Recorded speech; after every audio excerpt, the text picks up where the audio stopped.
Hello friends, आज अपन बात करने जा रहे हैं पार्लियामेंट्री कमेटी की। देखिए, वैसे तो ये क्या है, जैसे 3 कमेटी की बात करेंगे आज अपन, तो 3 कमेटी में आपको 30 सेकंड में बता सकता हूँ उसमें से क्या क्वेश्चन आएगा। लेकिन अपन क्या करेंगे कि 30 सेकंड की बजाय उसमें क्या 5 से 10 मिनट लगाएंगे और एक ओवरव्यू समझेंगे कि इन कमेटी का क्या काम होता है। ठीक है, तो शुरू करते हैं अपन किसके बारे में, पार्लियामेंट्री कमेटी के बारे में। तो देखिए ये कहाँ के लिए इम्पोर्टेंट है, तो देखिए अपना जो PC 26 होता है उसका एक पॉइंट नंबर 17 दिया हुआ है, roll on committee of public undertaking. ठीक है, एक तो वहाँ के लिए इम्पोर्टेंट है। दूसरा अपने SS प्री एग्जामिनेशन में एक फिक्स क्वेश्चन आता है कि स्कोपू या कमेटी ऑफ पब्लिक अंडरटेकिंग क्या है और PAC पब्लिक अकाउंट कमेटी क्या है। और आप कोई भी एग्ज़ाम हो, अगर पार्लियामेंट्री कमेटी में अगर इन 3 कमेटी से रिलेटेड कोई भी एग्ज़ाम कोई भी क्वेश्चन आता है तो आप आसानी से इस वीडियो को देखने के बाद सॉल्व कर पाएंगे। तो सबसे पहले देखिए, अपन पार्लियामेंट्री कमेटी की बात कर रहे हैं तो सबसे पहले जान लेंगे अपन पार्लियामेंट में कौन कौन शामिल होता है। तो आपको पता होगा कि लोकसभा और राज्यसभा के साथ साथ पार्लियामेंट में कौन है, प्रेसिडेंट भी शामिल होता है। तो प्रेसिडेंट, लोकसभा और राज्यसभा, ये तीनों मिलके क्या बनाते हैं, पार्लियामेंट बनाते हैं। अब ये कमिटीज है ना, बहुत सारे टाइप्स की होती है, लेकिन अपने को यहाँ पे क्या पढ़ना है, अपने को यहाँ पे एक फाइनेंशियल स्टैंडिंग कमेटी होती है, उसके बारे में यहाँ पे अपन बात करेंगे। और इसका नाम ही क्या है, फाइनेंशियल स्टैंडिंग कमेटी।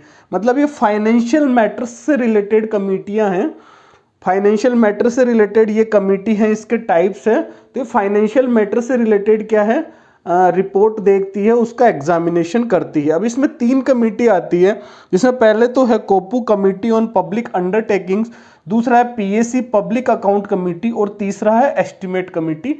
इनके बारे में अपन क्या है कि इनका कंपैरिजन करके इनके बारे में बात करेंगे, ताकि अपने को ये आसानी से याद हो सके और अपने को पता चल सके कि कौन सी कमेटी का क्या काम है।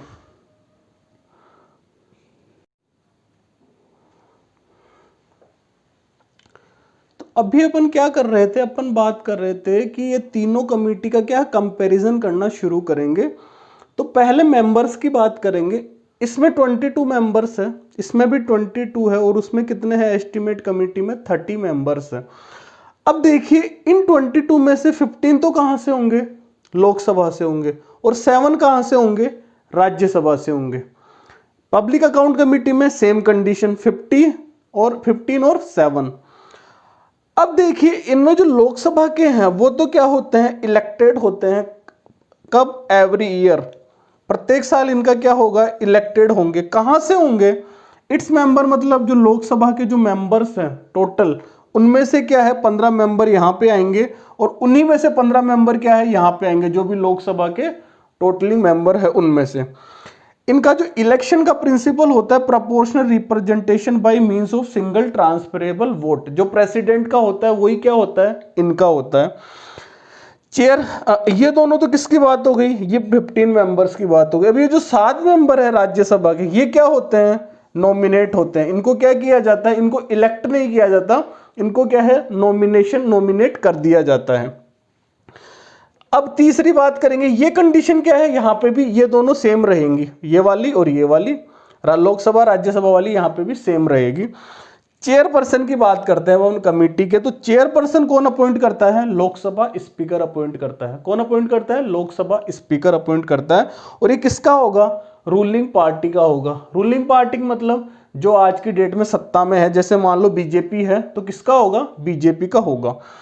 यहां पे PAC में क्या है, बाकी सब सेम है, ये वाला सेम है, ये वाला सेम है, ये वाला सेम है, लेकिन जो चेयरपर्सन है वो अपॉइंट तो लोकसभा स्पीकर करेगा, लेकिन होगा किसका, जो अपोजिशन पार्टी है। जैसे आज की डेट में कौन है, आज की डेट में 2020 में अधीर रंजन चौधरी जी हैं, जो इंडियन नेशनल कांग्रेस के हैं, तो वो क्या है, PAC कमेटी के क्या है, चेयरपर्सन है। इधर आ जाए, एस्टिमेट कमेटी में बात करेंगे। इसमें टोटल कितने, 30 मेंबर्स होते हैं। इनमें कितने थे, 22। ये सारे किसके होंगे, लोकसभा के होंगे। इधर तो राज्यसभा और लोकसभा दोनों के थे, लेकिन यहाँ एस्टिमेट कमेटी में 30 के 30 किसके होंगे, लोकसभा के होंगे। बाकी इलेक्ट होंगे एवरी ईयर, जो भी लोकसभा के मेंबर है उनमें से, यहाँ पे भी सेम है, इनका भी प्रिंसिपल क्या है, सेम रहेगा। चेयरपर्सन भी कौन अपॉइंट करेगा? लोकसभा स्पीकर करेगा। और इसमें भी चेयरपर्सन कौन सा होगा? रूलिंग पार्टी का होगा। मतलब आज की डेट में किसका होगा? बीजेपी का होगा। तो पीएससी में तो किसका होता है चेयरपर्सन? अपोजिशन का। और एस्टीमेट और कोपू में किसका होता है? रूलिंग पार्टी का। अब देखिए, अपन ने बात कर ली चेयरपर्सन की। अब क्या कह रहा है ये कि a minister is not eligible to become a member of committee. मतलब इन तीनों में से चाहे कोई भी कमिटी हो, इन तीनों में से चाहे कोई भी कमिटी हो, सेम कंडीशन है ये, यहाँ पे भी, यहाँ पे भी और यहाँ पे भी। अगर कोई मिनिस्टर है तो वो कमेटी का मेंबर क्या है? नहीं बन पाएगा। तीनों में से किसी का भी, एक का भी नहीं बन पाएगा। सेकंड में क्या कह रहा है? If a member of committee appointed as a minister. अगर कोई मेंबर कमिटी में था और अब उसको क्या बना दिया गया? मिनिस्टर बना दिया गया। तो अब क्या होगा? He ceases his membership from the date of such appointment. जिस डेट को उसको मिनिस्टर बना दिया गया है उस डेट से है ना, जो वो कमेटी का मेंबर से हट जाएगा। तो इसमें कहना यही चाह रहा है वो कि मिनिस्टर है ना, वो कमेटी का मेंबर नहीं हो सकता है। इसका जो टाइम पीरियड है वो तीनों का ही क्या होता है? एक एक साल होता है। एक साल के बाद इन कमेटी को क्या है? वापस से इसके मेंबर का इलेक्शन होता है और वापस से जो मेंबर है इसमें नए लोकसभा से चुने जाते हैं। अब इसके अपन तीनों कमेटी के फंक्शंस की बात कर लेंगे। इनमें मेन डिफरेंस किसका है? फंक्शंस का ही है कि कौन किसका क्या फंक्शन है। और एग्जाम्पल्स की बात कर लेंगे कि इन कमेटियों ने क्या है कि अभी लेटेस्ट में या फिर इनके कौन से एग्जाम्पल्स हैं, मतलब कौन सा जो इन्होंने कौन सा सब्जेक्ट सेलेक्ट करके और उन पे इन्होंने है ना जो एक्शन लिया है उसकी बात करेंगे। अब देखो इनके फंक्शंस की बात कर ले कि जैसे ये क्या है? Committee of public undertaking. तो किससे रिलेटेड फंक्शन करेगी? पब्लिक अंडरटेकिंग से रिलेटेड, जैसा कि नाम है। तो ये क्या एग्जामिन करती है? जो अकाउंट्स और रिपोर्ट्स है पब्लिक अंडरटेकिंग की, वो एग्जामिन्स करेगी। जैसे कि बीएसएनएल था पहले, बीएसएनएल है, मतलब उसके बारे में बात कर ले। पब्लिक अंडरटेकिंग और कोई है, जैसे मान लो कोई बैंक है, या फिर बाद में कोई इंश्योरेंस कंपनी है, या फिर कोई ऑयल कंपनी है जैसे IOCL है। तो ये सब क्या है? पब्लिक अंडरटेकिंग है। तो इनकी अकाउंट्स और इनकी रिपोर्ट्स को कौन एग्जामिन करता है? ये कमेटी करती है। दूसरा, जो CAG होता है, controller and auditor general of India, उसने क्या है? उनको इनकी क्या है? ऑडिट करता है। तो उसके बाद में वो रिपोर्ट्स देता है, उसका एग्जामिन भी कौन करती है? ये कमेटी करती है। तीसरा, ये कमेटी ये भी एग्जामिन करती है कि मान जो साउंड बिजनेस प्रैक्टिसेज चल रही है या नहीं चल रही है। जो अंडरटेकिंग है उसमें क्या ऐसी बिजनेस प्रैक्टिसेज है कि वो बिजनेस आगे तक जाएगा? ऐसा तो नहीं चल रही कि वो पुराने ही सिस्टम से चल रहे हैं, कुछ सालों बाद बिजनेस ही बंद हो जाए। और प्रूडेंट कॉमर्शियल प्रैक्टिसेज, और कॉमर्शियल प्रैक्टिसेज है उनके लिए वो प्रूडेंट है या नहीं है। इन सब का क्या करेगा? कमिटी ऑफ पब्लिक अंडरटेकिंग से रिलेटेड क्या करेगी? फंक्शन करेगी। इसका देखो एग्जाम्पल है BSNL सैलरी रेशियो। ये इन्होंने एक सब्जेक्ट सेलेक्ट किया था। इसमें क्या देखा था कि जो BSNL का जो रेवेन्यू है उसका 50% कहाँ पे जा रहा है? स्टाफ कॉस्ट में जा रहा है। वो 50% कहाँ जा रहा है? स्टाफ कॉस्ट में जा रहा है। जबकि प्राइवेट कंपनियों का केवल 5 से 10% स्टाफ कॉस्ट में जाता है। तो इस तरह एक एग्जाम्पल है कि जो BSNL का सैलरी रेशियो है उसमें कोपू ने क्या है? उसको एग्जामिन किया था।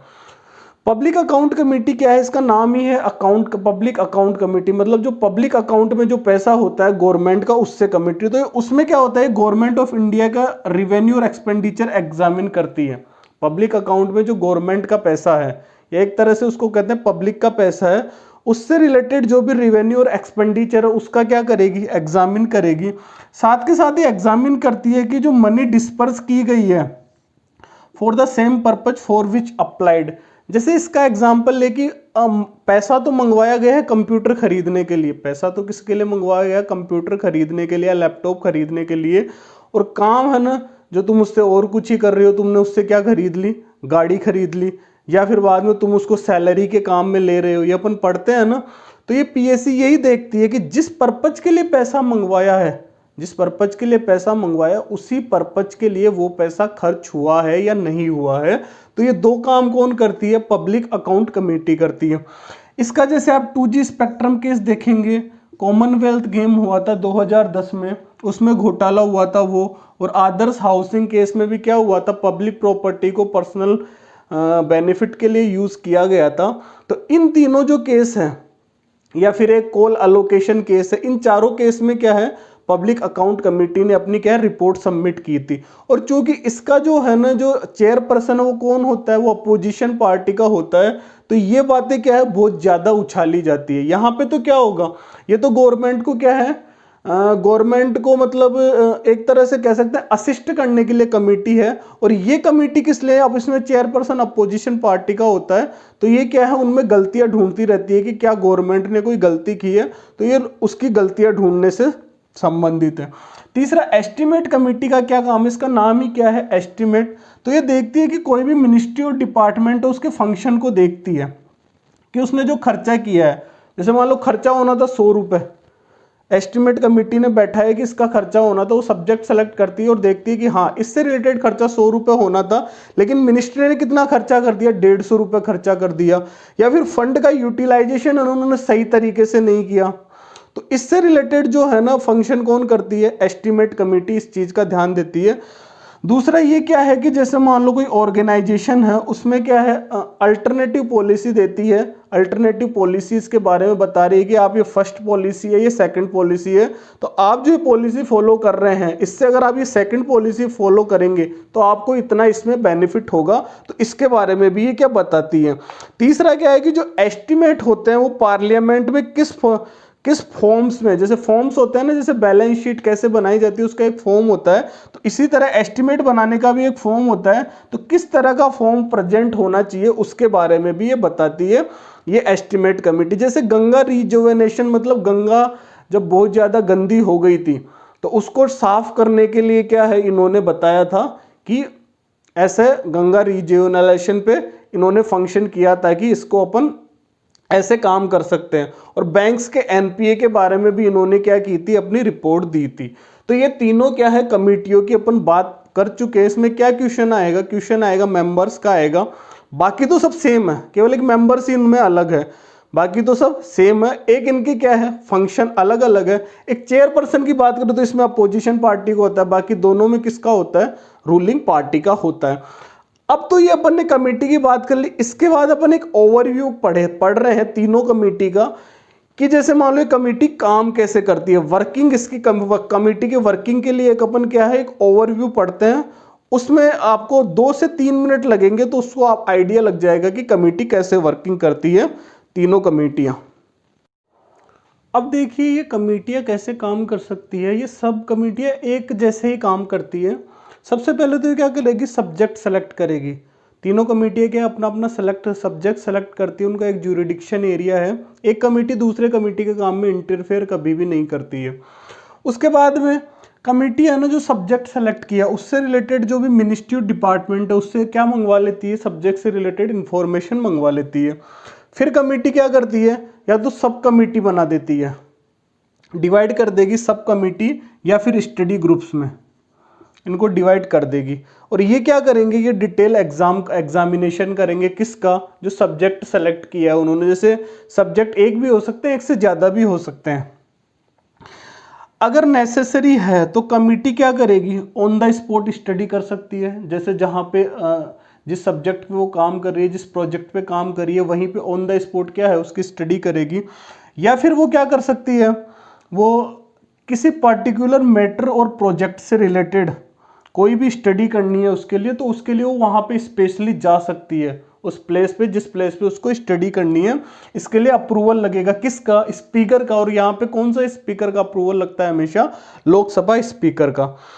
नेक्स्ट क्या होगा कि जो नोट्स रिलेटेड हैं, जो भी ऑफिस और अंडरटेकिंग से रिलेटेड जो भी नोट्स है, मतलब जो भी डॉक्यूमेंट्स है, जो वो विजिट करने वाले हैं, कौन, जो कमेटी के मेंबर्स विजिट करने वाले हैं, वो मंगवा लिए जाएंगे और कमेटी में क्या है, पहले से सर्कुलेट कर दिए जाएंगे। इसके बाद में ये क्या करती है, इनफॉर्मल मीटिंग करती है। इनफॉर्मल मीटिंग में क्या करेगी, ये जो स्टडी ग्रुप्स है वो इनफॉर्मल मीटिंग करते हैं कहाँ पे, at the place of visit, जहाँ पे वो क्या है विजिट करने गए हैं, वहाँ पे क्या है, ना तो वो कोई डिसीजन लेंगे और ना वहाँ पे कोई एविडेंस कलेक्ट करेंगे। वहाँ पे केवल क्या है, जैसे अपन कहते हैं ना जिसको चाय पे चर्चा, वहाँ पे बैठ के वो बात करेंगे लेकिन डिसीजन भी नहीं लेंगे और एविडेंस भी कलेक्ट नहीं किए जाएंगे। और इन्फॉर्मेल मीटिंग इसमें किसके साथ होती है कि जो नॉन गवर्नमेंट ऑफिशियल जो भी बॉडीज हैं, या ये क्या करते हैं कि कुछ ऐसे लोगों को भी सेलेक्ट करते हैं, उनको भी बुलाते हैं जो इन्होंने सब्जेक्ट सेलेक्ट किया है उसके, जो अगर आप कह सकते हैं ना जो मोर क्वालिफाइड या फिर जिसको स्पेशलिस्ट होते हैं, उन लोगों को भी ये क्या है अपनी कमेटी में बुलाते हैं, कमेटी की मीटिंग में, और उनसे क्या है कि अपनी राय लेते हैं। तो वही कह रहा है कि जो सब्जेक्ट रिलेटेड जो नॉन गवर्नमेंट ऑफिशियल है, बॉडीज है, उनको क्या करते हैं, बुलाते हैं और उनकी राय भी लेते हैं। इसके बाद में वो क्या करते हैं, फॉर्मल मीटिंग करते हैं। अभी इनफॉर्मल मीटिंग के बाद क्या करेंगे, फॉर्मल मीटिंग करेंगे। फॉर्मल मीटिंग में क्या करेंगे, एक जगह पे बैठेंगे और सबको बुलाएंगे, non government official, government official, union के मेंबर्स और रिलेटेड कोई मेंबर्स है, और वो जो एविडेंस देंगे उनको क्या करेंगे, कलेक्ट करेंगे। और कैसे रखेंगे, कॉन्फिडेंशियल रखेंगे, ताकि वो किसी के पास ना आए, मीडिया के पास नहीं जाए, अनऑथोराइज पर्सन के पास नहीं जाए, किसी के पास भी वो जाने नहीं चाहिए। फिर ये क्या करते हैं, अपनी ऑब्जर्वेशन या जो भी उनकी रिकमेंडेशन है, सबकी उन्होंने बात सुन ली। उसके बाद वो क्या करते हैं, एक रिपोर्ट में उनको क्या एम्बॉडी कर देते हैं और इसको कहाँ रखते हैं, क्योंकि पार्लियामेंट्री कमेटी है तो कहाँ रखेंगे, पार्लियामेंट में रखेंगे। फिर क्या है कि जो मिनिस्ट्री और डिपार्टमेंट है उसको वो रिपोर्ट दी जाती है और उनका जो एक्शन है, जो इन्होंने रिकमेंडेशन ऑब्जर्वेशन ली है, वो उनका एक्शन होता है। उसके बाद में जो एक्शन उन्होंने लिया उसका रिप्लाई किसको भेजेंगे, वो वापस उसी कमेटी को भेजेंगे। तो वो रिप्लाई एग्जामिन करेंगी कौन, ये कमेटी, जिसको अब एक्शन टेकन कमेटी कह दिया जाता है। उसके बाद में कमेटी एक एक्शन टेकन रिपोर्ट बनाती है और इसको पार्लियामेंट के सामने प्रेजेंट कर देती है। तो ये देखिए, ये यहाँ पे क्या है, आपको तीनों कमेटियों के बारे में मैंने मतलब इसके बाहर कोई क्वेश्चन आने की संभावना नहीं है। अगर आप प्री में भी लिखना चाहे तो प्री में लिखने के लिए भी आपको मैंने सब्जेक्टिव रूप से लगभग सब इसके बारे में बता दिया है। और अगर ऑब्जेक्टिव पेपर आता है तो उससे रिलेटेड एक A to Z सारे क्वेश्चन आपको मैंने बता दिए हैं। चलिए ठीक है, फिर मिलते हैं नेक्स्ट वीडियो में। अगर वीडियो कैसा लगा ये ज़रूर बताइए कमेंट बॉक्स में कमेंट करके, और अगर आपकी कोई क्वेरीज है तो भी आप पूछ सकते हैं। Thank you.